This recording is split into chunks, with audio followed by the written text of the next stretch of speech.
Hoy nos sentimos halagados y hasta premiados por poder ocupar un hueco de la agenda de nuestro ilustre invitado.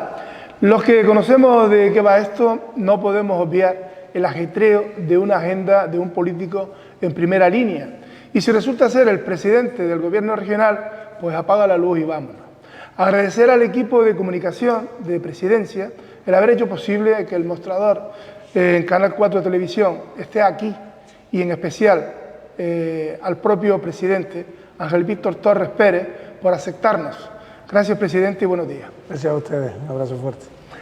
Este año le he hecho un seguimiento con mayor dedicación, pues su tarea lo requería, y quienes le conocen y le quieren, aparte de tener plena confianza en su entrega a su tarea, lamentan que las obligaciones le tengan más lejos de lo que usted desearía de su familia.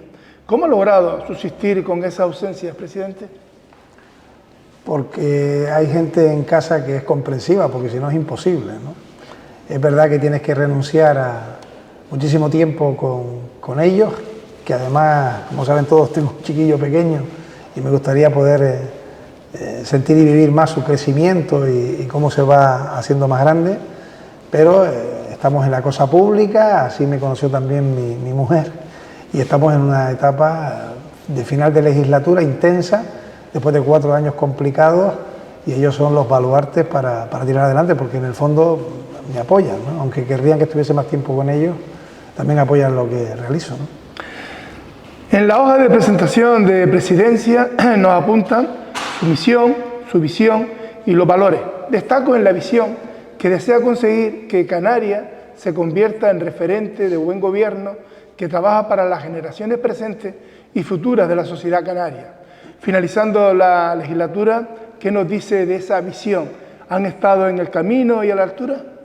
Bueno, nosotros presentamos una propuesta de gobierno en el mes de junio del año 2019, mucho antes de la quiebra de Thomas Cook, de la llegada de la pandemia, del fenómeno migratorio del volcán en la isla de La Palma, y 4 años después lo que tenemos que hacer es dar cuenta si aquellas propuestas se han conseguido o no.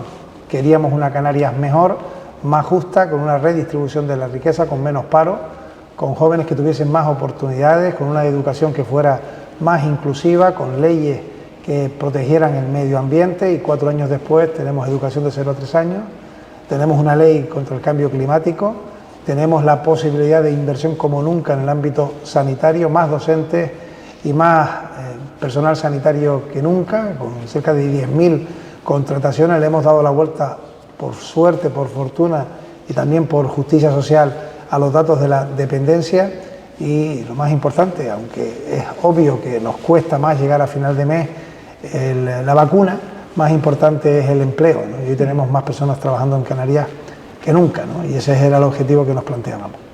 Entraremos en detalle de estas cuestiones que nos ha planteado. Lo que parecía que era una conversación ligera, fácil de las personas, del presidente del gobierno, ahora resulta que se convierte, además de justicia, en toda una proeza realizada y muy valorada por la sociedad. Hablamos que se ha convertido en un experto en gestión de crisis, incendio, caída de Thomas Cook, como antes mencionaba, la peor calima recibida, la pandemia, crisis económica, el volcán.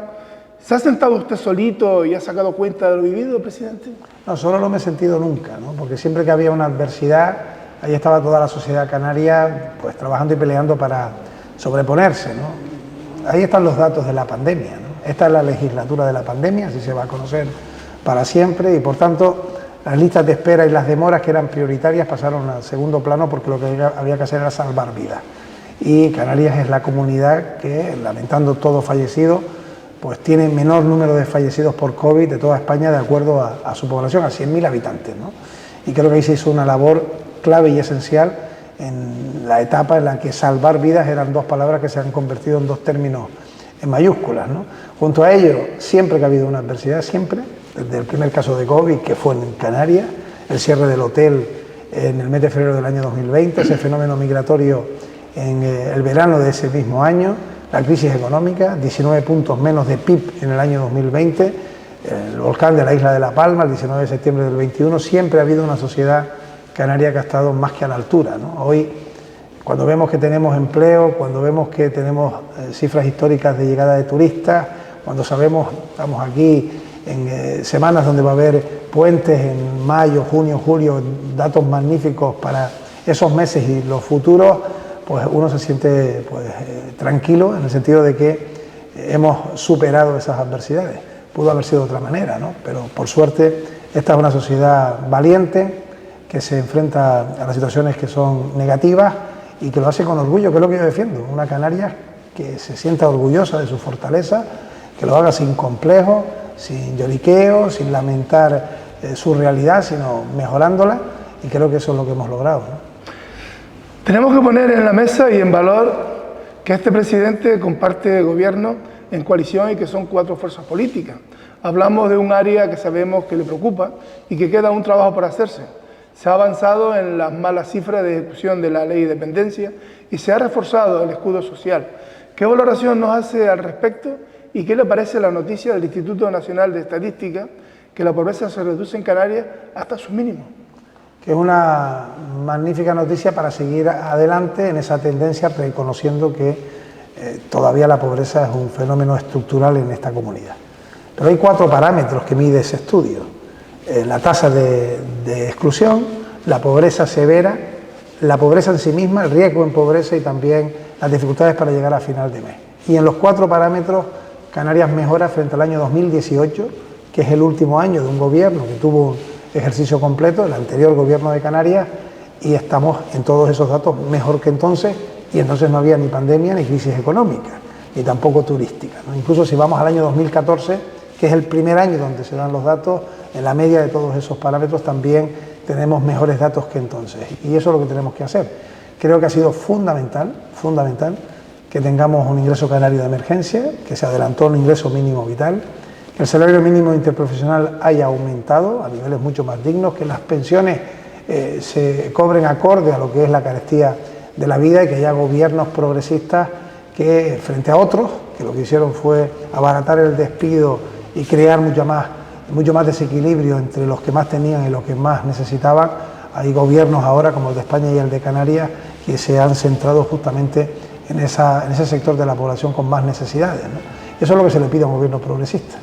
Lo que se nos pide a nosotros es que nuestras políticas sean claramente de, por ejemplo, complementar las pensiones contributivas, no contributivas, nunca se había hecho, lo ha hecho el gobierno de Canarias actual. El que tengamos hoy 50.000 personas y familias que tienen algún tipo de prestación, ayudar a quienes no tenían ningún tipo de ingreso y que tengamos una sociedad más estructurada. Presidente, ¿qué destaca de la mejora de empleo? Básicamente que esa, como dije anteriormente, es la mejor fórmula que hay para enfrentarse al encarecimiento de la vida. La palabra crisis la utilizamos de manera permanente, ¿no? Pero para que haya verdaderamente una crisis se tienen que dar una serie de elementos: encarecimiento de las materias primas, de la cesta de la compra, aumento del desempleo, que es lo que ha ocurrido en otras etapas de nuestra existencia reciente, ¿no? Ahora, por suerte, y reconociendo que la vida se ha encarecido por un conflicto en Europa, que es evidente que si mañana acabara sería la mejor respuesta humanitaria, pero también sería muy bueno en lo económico porque se restablecerían los parámetros existentes antes de la invasión de Ucrania. Diciendo esto, también hoy tenemos más personas trabajando que nunca, hemos aumentado la población y también hemos descendido el desempleo, que son 2 cuestiones distintas: más personas trabajando, pero además también bajamos el desempleo, pero es que también bajamos el abandono escolar. Hay más gente formándose y que está en el sistema educativo para poder tener mayor accesibilidad a cualquier actividad laboral, ¿no? Ese es un camino, como digo yo, de una Canarias en positivo, que nada tiene que ver con los números que veníamos arrastrando permanentemente de ir a peor. Porque esta es la clave. Con este gobierno Canarias ha ido a mejor, no a peor. Y cada 4 años, en los años anteriores, terminábamos con más tasa de desempleo, peor lugar en el informe PISA de educación, en la cola absolutamente de la dependencia, y teniendo en cuenta que partíamos de situaciones muy adversas, en todos esos parámetros se ha mejorado. A veces eso de la aprobación de leyes llega a la ciudadanía sin mucha fuerza y no debería ser así. Ustedes han aprobado importantes leyes por unanimidad. Destacamos, por ejemplo, la ley del cambio climático, que ha mencionado, la ley de renta de la ciudadanía. Grosso modo, ¿nos habla de los beneficios de estas leyes, presidente? Lo primero es la alta altura del Parlamento canario, porque son leyes aprobadas por unanimidad. La ley de igualdad y de libertad de orientación sexual, la conocida como ley trans, se aprueba por unanimidad en el Parlamento de Canarias. No hay caso igual. Y creo que eso demuestra también la sociedad canaria, que es inclusiva, que es capaz de aunar a fuerzas ideológicamente distintas, pero teniendo claro las prioridades. Igual ocurrió con la ley de renta de ciudadanía, la ley de juventud, la ley de cultura, incluso con una amplia mayoría la ley contra el cambio climático y otras leyes, ¿no? Y en ese sentido también lo que hemos hecho es agotar hasta la extenuación el diálogo, ¿no? Cuando hemos aprobado, por ejemplo, un plan Reactiva, lo hicimos sin ningún voto en contra. O, por ejemplo, cuando hemos aprobado un pacto y un plan de vivienda, también ha sido por unanimidad de todos los agentes sociales, económicos, plataformas de vivienda y también de los partidos políticos. Y yo creo que la política fundamentalmente es búsqueda de acuerdos y solucionar los problemas. No estamos para generar más, que es lo que algunos políticos hacen. Justamente lo que tenemos que hacer es solucionar los que tenemos. Presidente, hábleme de las mejoras de las renovables. Pues es fundamental, ¿no? Y además con datos concretos. Hay simbólicos y hay relevantes, ¿no? Simbólicos es que cuando llegamos nosotros al Gobierno de Canarias no había ni un solo coche eléctrico o híbrido. Había uno en Madrid para poder entrar en Madrid Central, pero no había ningún otro. Parque móvil del Gobierno de Canarias. Tenemos decenas de coches eléctricos e híbridos, iremos a más. Como también hay miles de vehículos sostenibles que se han introducido a la sociedad canaria gracias a las subvenciones que hemos conseguido, como el Plan MOVE, o por ejemplo, ese ejemplo de las viviendas y de los edificios con energía fotovoltaica de autoconsumo subvencionada por las administraciones públicas. Cuando llegamos había 400, hoy hay 10.000. Y eso significa que Canarias apuesta por las energías. Hoy somos una de las 5 demarcaciones que tiene aprobado un plan de ordenación para la energía eólica en mar. Y hay islas que ya han cerrado con el Gobierno de Canarias y con el Gobierno de España su implantación. Vemos que muchos suelos rústicos, porque lo hemos hecho a través de un decreto, permite el que se puedan colocar placas fotovoltaicas. Y eso significa cada vez menos petróleo, menos gasoil, menos contaminación y más sostenibilidad. Y lo hemos hecho en la práctica, no con palabras, no con proyectos, no con ideas, ¿no? Y vamos a hacerlo más. Nuestro gran objetivo para la futura legislatura es alcanzar los parámetros que marca la Agenda Canaria 2030. Y eso lo vamos a cumplir. Y lo tenemos que hacer concienciando a todas las islas. Tienen que ser autosuficientes en energías limpias, ¿no? Es, además, Canarias el lugar de Europa que tiene más luz natural. Por tanto, no tiene lógica que no invirtamos en placas fotovoltaicas. Pero es que somos uno de los lugares del mundo con mayores posibilidades de energía eólica, porque tenemos los alisios fundamentales, incluso en mar, también en tierra. Tenemos saltos de agua como Chira Soria, que ya es una realidad, las obras han comenzado y es una grandísima planta de almacenamiento, ¿no? Y por tanto ese cambio de la revolución verde, la transformación verde en Canarias ya es imparable. Los números no son el mejor plato de una conversación política, pero sin duda en este caso creo que no se puede pasar por alto cómo ha ido la recuperación económica de Canarias, aumentando mucho más que el resto del país. ¿Cómo se consigue esto, presidente? Bueno, yo creo que ha sido clave la colaboración entre el sector económico, sindical y el gobierno. Nosotros tenemos una comisión tripartita que ha sido capaz, por ejemplo, de conseguir que en la ley de los ERTE, en el decreto de los ERTE, tengamos la única comunidad una disposición adicional, es decir, no es un preámbulo, ni es una introducción, sino que es un artículo que forma parte de la parte legislativa en la que dice que Canarias tenía que tener ERTE de manera específica, porque además era la comunidad más necesitada. Y eso lo hicimos con el acuerdo de sindicato, patronal y gobierno. Pero lo hemos hecho también para acabar con la brecha económica entre las mujeres y los hombres en los convenios que trabajan las empresas. Se han conseguido unos nuevos convenios en el sector hotelero en las 2 provincias. Hemos caminado para esa reforma necesaria de la ley que establece el acceso al trabajo y lo hemos hecho por vez primera y de manera histórica con un acuerdo entre sindicatos, patronal y gobierno. Algún partido fue el que se apartó de un acuerdo que no se daba para que tuviésemos una ley laboral que llevara consigo más empleo. Hemos conseguido tener más indefinidos que nunca, cerca de un 50%. Yo creo que la clave ha sido sentarnos en una mesa que en algunas ocasiones teníamos parámetros distintos, y hablo, por ejemplo, de la patronal, de la Confederación Canaria de Empresarios, de la COE, con UGT, con comisiones, con el resto de los sindicatos y con el gobierno, y entender que o nos poníamos de acuerdo, nos vencía la situación económica que lastrábamos por el COVID, ¿no? Y por tanto ese ha sido el principal éxito de esta legislatura, ¿no? El acuerdo, el consenso y la unidad de acción. Señor Torre, ¿qué objetivo se ha marcado usted y su gobierno con nuestro motor económico principal, el turismo, y en Europa? Que sea un turismo acorde a lo que Europa exige, significa eso que sea sostenible, que con menos se consiga más, es decir, con menos turistas es posible mayor inversión. El ejemplo es el año 2022, tuvimos menos turistas que en el año 19 y sin embargo la inversión fue notablemente superior.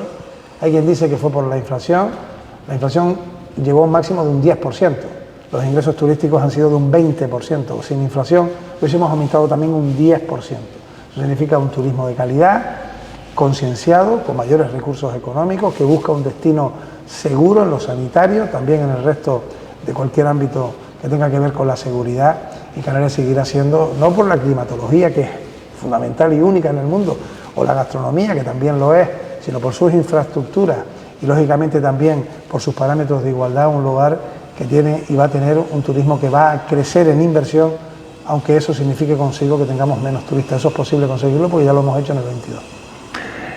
La educación, una apuesta a que se pueda hablar de su mejora, presidente. Bueno, yo era alcalde y estuve peleando con los gobiernos de Canarias para que, por ejemplo, la educación obligatoria fuera defendida por el ámbito autonómico, pero también la educación no obligatoria, pero desde el punto de vista social absolutamente imprescindible, que era la educación de 0 a 3 años.